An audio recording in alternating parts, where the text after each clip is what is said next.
Hi, my name is Elias Roden, and this is my presentation on UK gaming growth. Economic growth in the UK. In the UK's gaming industry has now reached a total of 5.7 billion thanks to games like Fortnite and Battlegrounds, taking the industry by storm. Movies like Tomb Raider and The Rampage have boosted this growth in games by 23 million. And I have a quote here saying movies like The Tomb Raider and Rampage that were both released in 2018 lifted revenues for game-related films to more than 23 million, up by 34%. However, other parts of industries like movies generate up to 6 billion, keeping ahead of games. Even Coventry, Warwickshire, and Leamington, there are more than 50 companies in the area, like Codemasters, Playground Games, and Ubisoft. These companies are classed as high growth, hitting 1 million within 3 years and growing by 20% in every annum. Our quote here, hitting 1 million turnover within 3 years of trading and growing at 20 per annum, with a significant minority turning over more than 5 million. The West Midlands, however, generated 0.43% of the overall revenue generated in the UK. However, the highest income in London, which is over 45% in game industry in the UK. And I have a little picture here of this them saying so. As COVID affects the world, so does it with the gaming and film industry. For example, the movie theaters are now closed due to health and safety against COVID, and now has taken streaming services like Disney Plus to release their movies out to the public. This also ties in with TV shows like Netflix, Hulu, and HBO, etc. have now delayed shows which cost millions to shoot.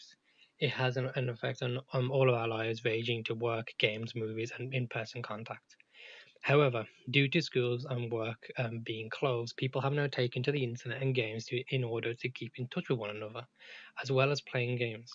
This is shown in an article explaining the key parts to this. Both growth and income to the game industry, as well as a much boosted user engagement with the video games and esports. As right now, this is helping the country still engage with each other through the works of video games. The positive side of COVID. As of now, the reason why games are reacting so high is due to our current climate of COVID-19. In the UK, we have seen an increase of 9% since 2012, which is the biggest increase in Europe. That percentage equals to 26 million people. In this 26 million people, there are 54 males and 46 females, which is the highest than the US percentage. Quote, an increase of 9% since 2012, the biggest gain of any country in Europe over the same time period. That percentage equals out to 26 million people. With the coronavirus still taking the world by storm, we see that new mobile and PC games about COVID-19, such as Coronavirus Attack, these are the fast-made games created by mobile game companies that cash in on the current climate of the world. More games, more users, more income. Using the world's current climate as a cash in. So the way it helped our impact, like the way it helped us in the gaming industry is one, the COVID-19 lockdowns have boosted user engagement with video games and esports. Revenues for gaming companies and platforms have increased during the pandemic, and the pandemic is accelerating this trends within the gaming industry, which we'll touch on later. Developers' response from working at home. When it comes to working from home, a lot of people have positive feelings towards things like this.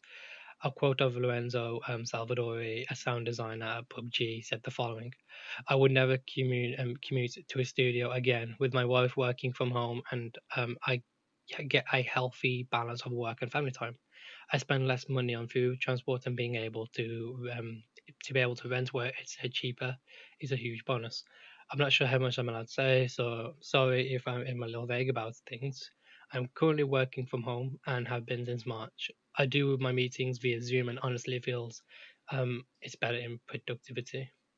So working from home can bring a wide range of positive things. It will take stress off those who aren't early wakers and have time to organize their day to make plans as make time for their families.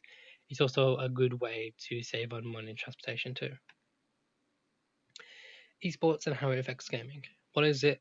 How much is it made? How has it made an impact? So, how what was it? What is it? Sorry, esports is esports is when two large teams fight against each other in other games. This can be any time, any game. Sorry, that is popular at the time. League of Legends, CS:GO, or even Fortnite. They fight in game, and over whoever wins will claim a money prize. How much has it made? Electronic sports, which stands for esports, is slowly taking the industry by storm, raising over 1 billion by the end of 2019, which then leads to representing a 26% over year growth. How has it made an impact? It's impossible to ignore esports and what it is, as it has far and it's far too big to ignore it too. However, League of Legends tournaments drew a large audience of 36 million daily. This has made a huge audience presence, which draws in many types of audience, from kids to adults. This is the reason why it's so big and will be a multi billion segment in gaming. Game developers can no longer ignore the fact that millions of people are willing to compete against each other over a prize money over 6.3 million. Which this does, what this does is it draws attention developers to pour more effort into making games like Overwatch as a way to bid to learn more esports and competitive games. Distribution platforms, part one, Steam. What is it? Steam is a downloadable launcher you can obtain from their site. In this you will see a whole collection of thousands of online games you wish to purchase, or even single player games. This is the main source of people's go to online store if they want to get any game ranging from indie to AAA. How much has it made? Steam has produced billions in its lifespan, first releasing party games and offerings to other third-party devs and publishers. It has created 4.3 billion in game sales in 2017, which is a massive leap considering it was only making 1.5 billion in 2014. Distribution part 2. Epic Games is also an online distribution platform, just like Steam, which sells games to people. However, the only difference is that Epic Games also supports Unreal Engine for developers and artists alike. So it's for game developers. They sell everything from indie to AAA. However, Epic Games have a much fair take on developers as games only at 15%. However, Steam takes 30% more. Physical versus digital. The pros, the cons, and the overall. The pros, some of the older generation of gamers like the feeling of collecting and presenting them in a satisfying way. The most of these players love is collecting special editions of some of their games, and they collect an even so rare and only release a few dozen copies. The con, the another pro that it also gives is that we're able to download games at a much faster rate than um, a digital version. The major con is to the pros is that the amount it takes to make the copies compared to just releasing it online to buy. The physical versions cost a lot more to produce because they actually need to make them, which costs money. Another major con to this is the fact that they take up a lot more space compared to the actual physical copies, which ties into our pros is that they take up a lot more space and they're a lot less. They're a lot more slower to download if you was to get them on digital.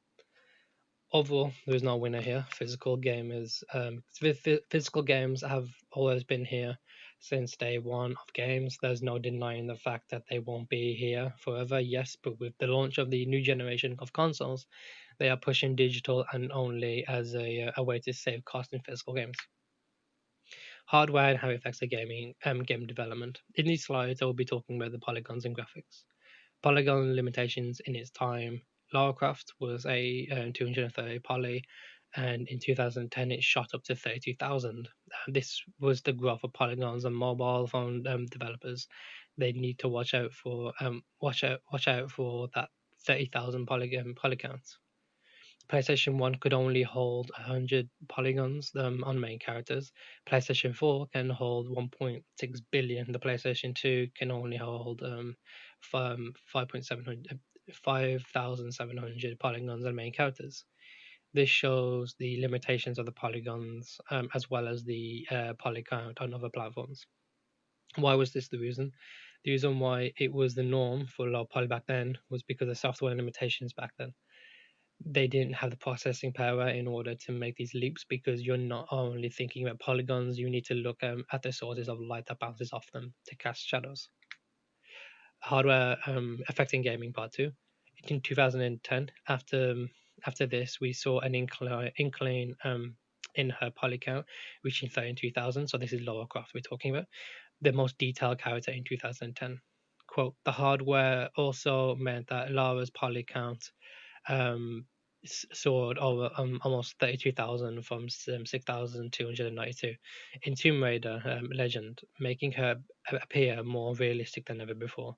The abundant the polygon count led to Lara receiving the Guinness World Record of the most detailed video game count in 2010. And I have more images down here with all their poly counts and such. In 2002, Cars was at a 25,000 poly count, and this was in 2002. However, in the background of the CAN boss game, the polygon would be in 30 million polygons per second. This is a major boost, as polys was not really something you could use here, and they're a lot back then. Half-Life 2 on PC, pistols that had around 2,268 polygons. This counted the arms too. Hardware affecting gaming part 3. So we're going to talk about how we affect it now. We now have techniques and tools like Twinmotion, which is created by Unreal Engine, which takes your scene and makes it real-time quality. It's a set of materials that you drag and drop into your project, such as furniture, rocks, plants, trees, and real-time lighting effects. And with help like this is also another example of someone using their features and additions to help shape your work in ways that almost look identical to the real world. These additions help bring more life into your work, like never before. This can also be used in CGI movies. Quote, easy produce high quality images, panoramas, and standard for 360 VR videos in seconds. Types of AAA studios in the UK: Creative Assembly, Codemasters, Rare, and Rockstar North. All these companies exist within the UK, considered to be the most successful in that too, and have pictures down below explaining so. Codemasters, they are well known for the racing games, as you can see. They produced a lot of dirt games, 1 to 5, Dirt, F1 2020, Grid, and Onrush. They have only done a few of the first-person shooters or action, as they are prone to creating competitive racing games. The first-person games they have made was games like Flashpoint and Body Count. Creative Assembly. Creative Assembly are those that created the following: Alien Isolation, Total Warhammer, Total War, Empire Total. They have they are more strategy type games. However, Alien Isolation was the first in its name to be the first person, as well as receive many awards at the end of its year release. They have made the most notorious strategy games. One of these are Warhammer Total, which received high praises, reaching a 7 out of 10 on Steam. Compare a AAA studio to an indie one. Part 1. Creative Assembly to Hello Games. Hello Games is tailored more towards under audience with colorful environments and cartoonish shapes, and its simplicity for gameplay. However, Creative Assembly is aimed towards more older age and making them think strategy when it comes to realistic battle and its realistic touch to its theme. Compare a AAA studio to an indie one, part 2. A overall between these two companies, revenue between these two companies is that Creative Assembly has made a 114.7 million through their strategy games and newest release of Alien Isolation. Hello Games have only made a 2.5 million from No Man's Sky. Hello Games haven't made a hasn't even made a small percentage of it because No Man's Sky was the only big game other than Campfire. Animated roles in the industry. So we're gonna get into the roles into the gaming industry. An animator can consist of CGI and not just game development. However, animator's job role is to animate a character model or even an object within the world, such as a door or a pistol or even a firearm, a piston, sorry, or even a firearm. Their responsibilities. Their responsibilities are to make the world feel real with the realistic fluid animations that they perform. They can draw animations in order to get a simple movement for a 2D game or planning of a 3D one. Concept artists. A concept artists are extremely important when it comes to starting projects that our roles are simple yet big. They are tasked with creating small details as well as quick designs of whatever that needed for a game. This can be an environment or even a set of props and in world items. They work with a lot of teams and the studios as they are the ones planning our concept of the game that they're producing. Game artists. Game artists create visual things like 2D and 3D objects within the world for a player to see or interact with. These are the base foundations of your game as it's building the environment artist. That can mean character artist, environmental artist, texture artist, and lighting artist, all of which create the world around the player. Taking a look at Valve's departments. So we're going to look at a very particular studio. This is an online distribution studio, um, and we're going to just dissect how they do it. So 3D artists are those that design the characters, the players interact with. Level designers are those that create the concept of the level, which you can play in. Sound designer, everything you hear in the game is created by this team. They are specialized in working, making the world feel more full with sounds, as well as making it feel more alive. The 3D character artists, they create every character you see on screen and interact with. Effects artists, these create the effects in the world, like sparks and smokes, even sci-fi things like portals, interfaces, and holograms. How does Valve workflow work? So usually we have a basic format down below, which is the normal side here. Here we have a publisher that leads from owners to senators and management team, and then splits off to multiple sections. In some companies, depending on how big they are, they sometimes have multiple publishers. Here is the Valve. Here on the Valve side, we have a much more streamlined course where everyone is at one level instead of multiple. And the only one above is Gabe. This here shows it, and that it's more streamlined and there's a lot less responsibility in terms of what department you're in. Everyone's working together instead of telling one another what to do. The challenges in startup companies examples. One of the issues with startup companies is when they take to platform like Kickstarter to seek guidance. In 2014, there was a startup company named Future Fonts. Product was a computer phone hybrid. It was palm size, touchscreen that slotted into a laptop dock and then slide back out, which then can be unfolded and used. The price for this was held at a $799. 5 years later, Future Funds would not deliver the product and instead found themselves in court testifying the product was, quote, the last step in the decade-long fraud operation that cost victims $6 million. Why is it hard for these companies? So I split it up to two good examples here. Companies like Kickstarter are labeled untrustworthy, as a company can advertise a product and making it out to be revolutionary and then take the money once the project is finished. With this, and with as seen as the slide before, companies need to often balance a startup studio and a side job to keep them financially stable. These two combine as people rather take um, take to part-time jobs and self-finance instead of wasting so much time on untrusted sites like Kickstarter, as you need to do even more things on the side for backers to keep them coming back, like releasing rewards once they donate a certain amount.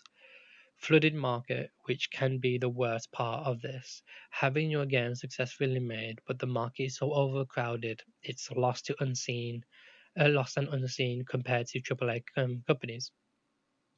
Publicity is one of the greatest difficulty because once your game is made, you need to get your game some publicity.